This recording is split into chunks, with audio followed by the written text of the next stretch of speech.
So my grill happens to be a Weber Spirit E210, and it's been a really good grill. It's held up well to the weather.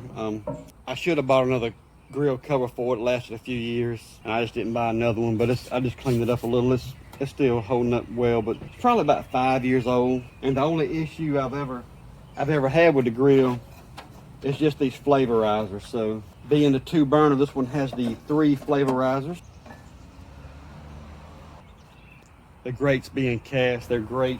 So these flavorizers, I think they're in porcelain enamel coated, and they just, over time, they do just wear out. And you start noticing, not only can you see through some of them in places, you start noticing when you clean your grill out, you get a lot of metal flakes built up in the pan. So 3 of these stainless steel flavorizers from Amazon for about 20 bucks. I was actually gonna buy some and just put them in a metal brake and just break my own, but for 20 bucks.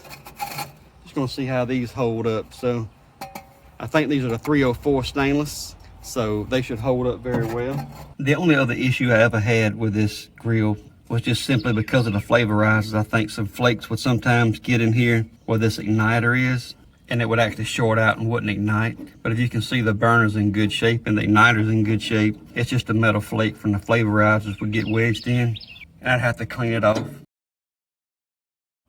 Gas burner's on.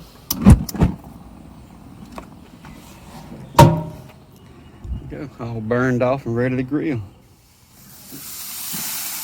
I'll update the video description if I have any issues with these flavorizers, but I think being stainless steel, they're gonna last a long time. So look for any updates in the description. But if you like the video on these stainless steel flavorizers for the Weber grill, please like, share, subscribe, and thanks for watching.